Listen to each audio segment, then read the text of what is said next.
معزز سامعین کرام، آپ سن رہے ہیں کتاب تاریخ سلطنت عثمانیہ، سب ہیڈنگ پرتگال سے بحری جنگ۔ 15ویں اور 16ویں صدی میں اسپین کے بعد جس ملک سے مسلمانوں کو سب سے زیادہ نقصان پہنچا وہ پرتگال تھا۔ اندلس میں جب اسلامی حکومت قائم تھی تو پرتگال بھی اسی کے زیر سایہ تھا، لیکن جب اس سرزمین میں مسلمانوں کا آفتاب اقبال غروب ہوا اور اسپین کی عیسائی حکومت نے اسلام کشی کا عمل شروع کیا تو پرتگال نے بھی اخوت دینی کا حق پوری طرح ادا کیا۔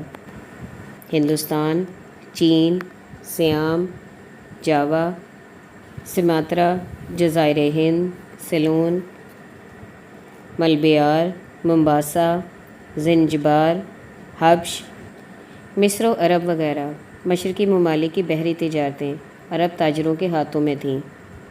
ان کے جہاز بحر ہند، بحر عرب، خلیج فارس اور بحر احمر کے تجارتی راستوں پر قابض تھے۔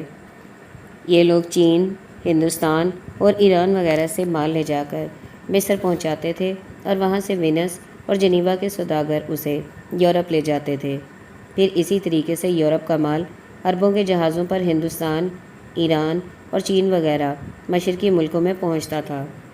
اس تجارت سے مسلمانوں اور خصوصاً عربوں کو بہت فائدہ تھا، لیکن جب واسکو ڈی گاما نے راس امید کی راہ سے ہندوستان تک پہنچنے کا راستہ دریافت کیا تو پرتگال نے اس بات کی کوشش شروع کی کہ جس طرح ممکن ہو یہ تجارت عربوں کے ہاتھوں سے چھین لی جائے اور مشرقی ممالک سے تجارت کرنے کے لیے بجائے قدیم راستے کے وہ جدید راستہ اختیار کیا جائے جس کو واسکو ڈی گاما نے دریافت کیا تھا۔ اس مقصد کے حصول کے لیے پرتگیزوں نے جو طریقہ اختیار کیا اس کی نوعیت مولانا سید سلمان ندوی کے مستند رسالے خلافت عثمانیہ سے واضح ہوتی ہے۔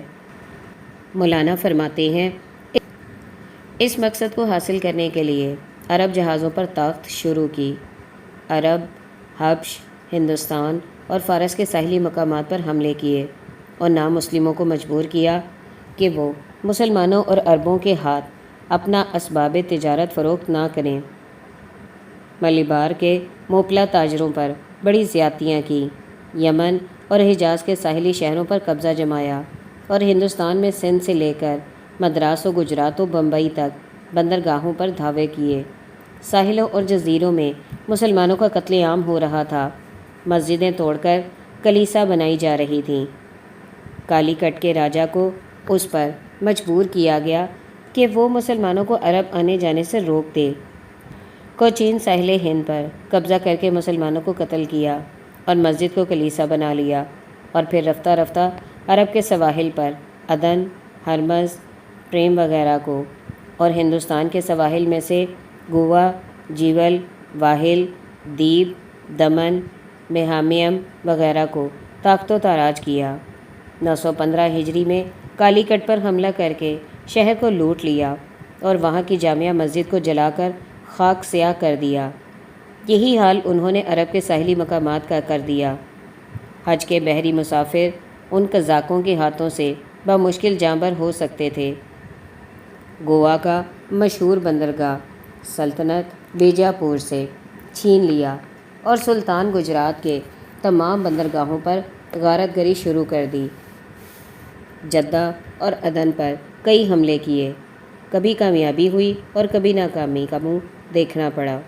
انتہا یہ ہے کہ پرتگالی یہ خواب دیکھنے لگے کہ جدہ پر قبضہ کر کے حجاز پر حملہ کیا جائے اور حاکم بدہن مکہ معظمہ اور مدینہ منورہ کو ویران اور حرمین محترمین کو منہدم کر کے اسلام کی عمارت کی اینٹ سے اینٹ بجا دی جائے۔ یہ حالات تھے جن کے دفعہ کی ذمہ داری سلطان نے تخت پر آنے کے بعد بحیثیت خلیفۃ المسلمین کے محسوس کی اور پھر اس ذمہ داری سے عہدہ برا ہونے کی حتی الامکان پوری کوشش کی۔ چنانچہ 931 ہجری بمطابق 1525 عیسوی میں اس نے ایک بیڑا رئیس سلیمان کی ماتحتی میں عدن کے محاصرے کے لیے روانہ کیا، جس پر اس وقت پرتگیزوں کا قبضہ تھا۔ مگر اس مہم میں ترکوں کو شکست ہوئی، پھر بھی وہ دل شکستہ نہیں ہوئے اور بحر ہند میں برابر پرتگال کے جہازوں پر حملہ کرتے رہے۔ یہاں تک کہ وہ گجرات کے ساحل تک پہنچ گئے، جہاں ان میں اور پرتگیزوں میں متعدد مارکے پیش آئے۔ اس کے بعد 945 ہجری بمطابق 1538 عیسوی میں ایک عظیم الشان ترکی بیڑا سلیمان پاشا والی مصر کی سرکردگی میں سوئز اور عدن پر قبضہ کرتا ہوا گجرات کی طرف روانہ ہوا۔ دیپ پہنچنے کے بعد گجراتیوں سے مل کر اس نے پرتگیزوں پر حملے شروع کیے۔ سلیمان پاشا نے دیپ کا محاصرہ کر لیا، اور اگر وہ استقلال کے ساتھ محاصرے کو جاری رکھتا تو یہ بندرگاہ پرتگال کے قبضے سے ضرور نکل جاتی، لیکن غالباً سلیمان پاشا کی خودرائی اور استبداد نے امرائے گجرات کو آزردہ کر دیا تھا، جس کی وجہ سے انہوں نے سامان رسد کا بھیجنا بند کر دیا۔ نتیجہ یہ ہوا کہ ایک روز دفتن ترکی بیڑے نے لنگر اٹھا کر کوچ کر دیا، اور دیپ پر پرتگیزوں کا قبضہ بالدستور قائم رہا۔ سلیمان کو جب یہ خبر پہنچی تو اسے بہت غصہ آیا۔ اس نے سلیمان پاشا کو اپنے دربار میں طلب کیا اور غضبناک ہو کر کہنے لگا کہ میں نے تم کو دیپ سے فرنگیوں کو نکالنے کے لیے اور وہاں کے بادشاہ کی مدد کے لیے بھیجا تھا، ہندوستان کے مسلمانوں پر حاکم بنا کر نہیں بھیجا تھا۔ سب ہیڈنگ پیری رئیس۔ ترکوں کی اس ناکامی سے پرتگیزوں کے حوصلے اس قدر بڑھ گئے کہ انہوں نے عدن پر دوبارہ قبضہ کر لیا۔ اس لیے 958 ہجری بمطابق 1551 عیسوی میں سلیمان نے مشہور ترکی امیر البحر پیری رئیس کے زیر قیادت ایک مضبوط بیڑا بحر ہند میں روانہ کیا۔ اس بیڑے نے پہلے عدن کو پرتگیزوں کے قبضے سے چھڑایا، پھر وہ عرب کے ساحلی مقامات سے گزرتا ہوا مسقط پہنچا، جہاں اس نے پرتگالی بیڑے کو غافل پا کر گرفتار کر لیا۔ لیکن جب خلیج فارس کے ساحل پر پرتگیزوں کو شکست دے کر یہ ہرمز پہنچا تو وہاں ایک سخت معرکہ پیش آیا، جس میں دشمنوں کو فتح ہوئی اور پیری رئیس صرف 2 جہازوں کو لے کر نکل سکا، بقیہ گرفتار ہو گئے۔ پیری رئیس ایک جغرافیہ داں کی حیثیت سے بھی اسی قدر مشہور ہے جس قدر ایک امیر البحر کی حیثیت سے۔ اس نے بحر الجین اور بحر روم پر 2 کتابیں لکھی ہیں، جن میں ذاتی معلومات کی بنا پر ان سمندروں کے دھاروں، گرد و پیش کے علاقوں، بندرگاہوں اور ساحل پر اترنے کی مناسب جگہوں کے حالات بیان کیے ہیں۔ سب ہیڈنگ سیدی علی۔ پیری رئیس کی شکست کی خبر سن کر سلیمان نے ایک دوسرے امیر البحر مراد بے کو روانہ کیا تاکہ عثمانی بیڑے کو آزاد کرائے۔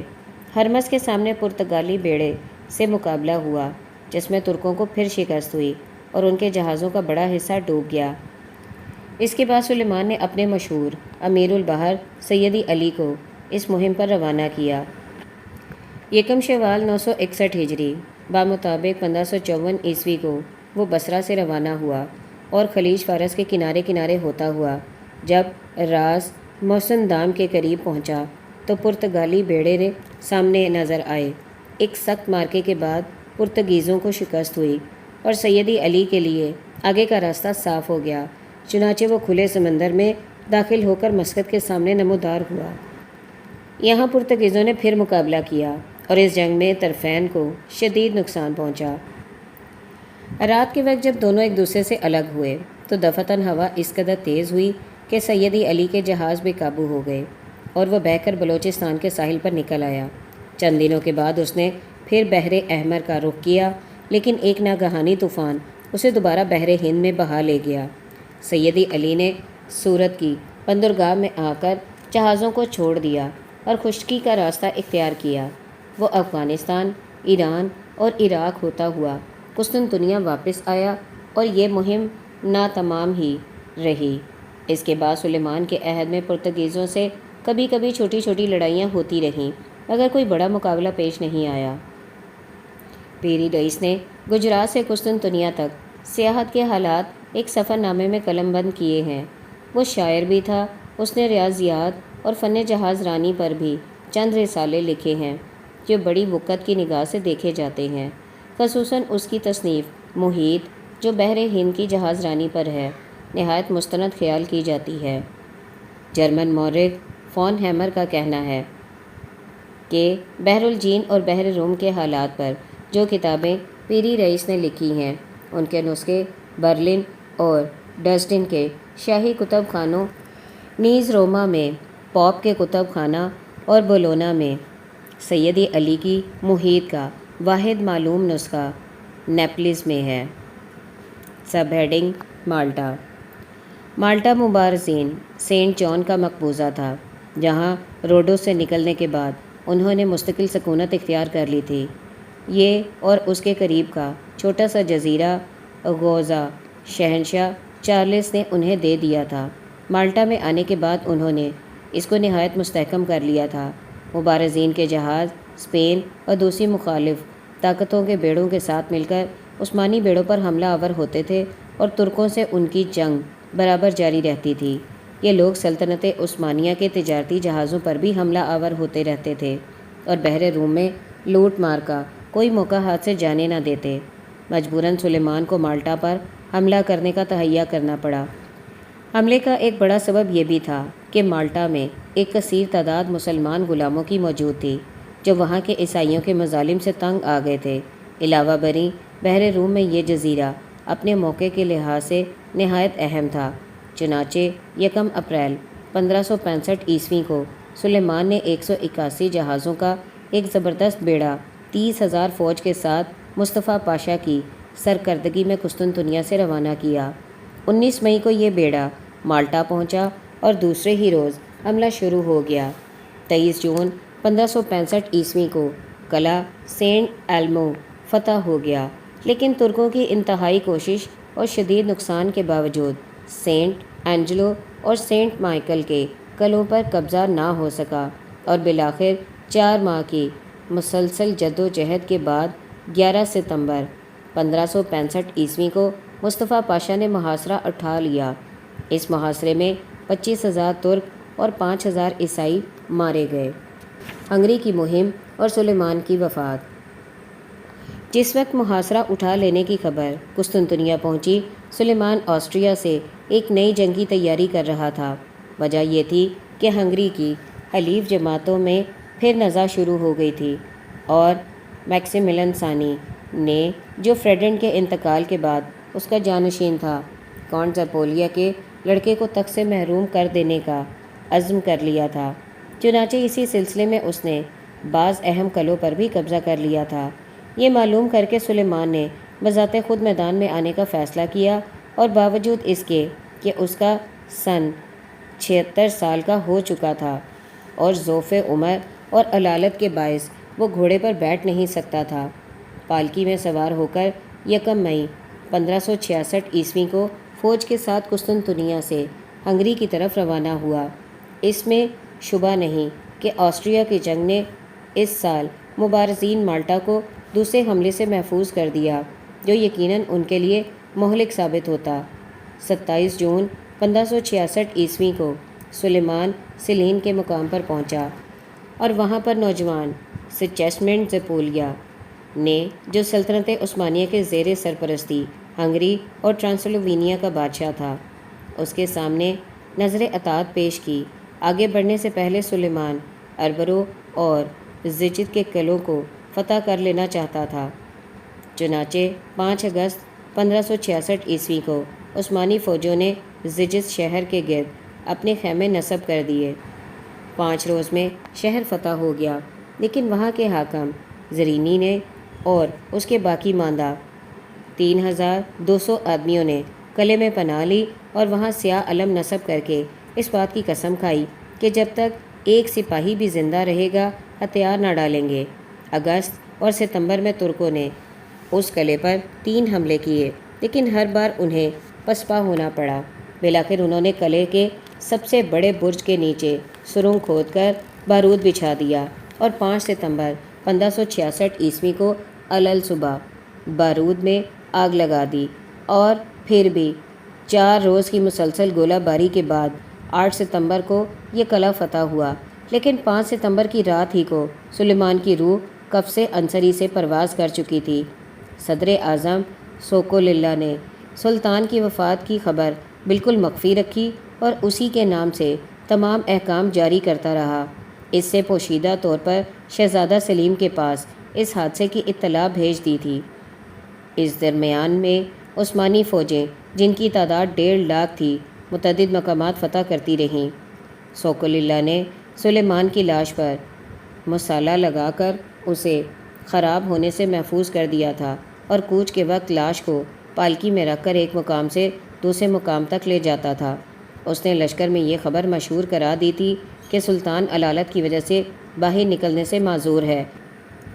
اس تدبیر سے اس نے 7 ہفتے تک اس کی وفات کو پوشیدہ رکھا اور بالآخر یہ معلوم کر لینے کے بعد کہ قسطنطنیہ میں شہزادہ سلیم تخت پر بیٹھ چکا، اس نے 24 اکتوبر 1566 عیسوی کو تمام فوج کو جمع کر کے سلیمان کی وفات کا اعلان کر دیا۔